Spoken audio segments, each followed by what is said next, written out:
Isang malaking tagumpay. Ganyan inilarawan ni DOH Undersecretary Eric Tayag ang kanilang kampanyang Stop and Gain. Ang target ng kampanya, himukin ng mga naninigarilyo na itigil na ang nakagawiang bisyo. Inilunsad nila ito noong nakaraang taon, kasangga ang Lung Center of the Philippines at Action on Smoking and Health o ASH Philippines. Your decision to quit smoking is truly commendable and we hope your stories will inspire a lot of Filipinos. Mula sa 1,100 na lumahok, 3 ang napili sa pamamagitan ng raffle para makatanggap ng grand prize na tigli 5,000 piso. Isa sa mga nanalo ang taga-Carmona, Cavite na si Jesus Samson. 17 taong gulang pa lang daw siya, naninigarilyo na.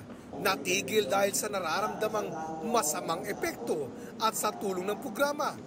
Hamon niya sa mga nag-iyosi. Tigilan nyo na po ang paninigarilyo. Marami pong nakukuha sakit sa paninigarilyo katulad po ng cancer, stroke, sakit sa baga. At isa pa po ay malaki po ang natitipid ko.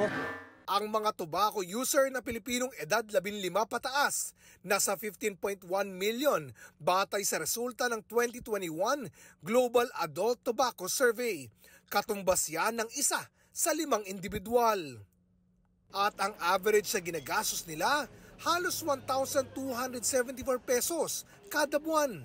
Ayon sa survey, nakita ang pagbaba sa bilang ng mga naninigarilyo mula 2009 hanggang 2021.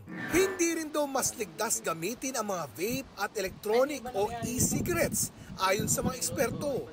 Ang mga nakikitang kemikal sa mga vape juice, pareho lang nila sa mga matatagpuan din sa mga sigarilyo. Yung vape na liquid, yung mga juice, no?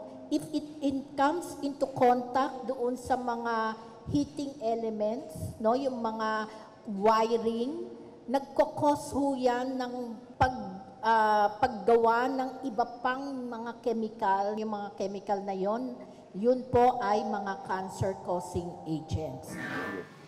Nababahala rin ang DOH at mga eksperto sa paggamit ng vape ng mga minor de edad.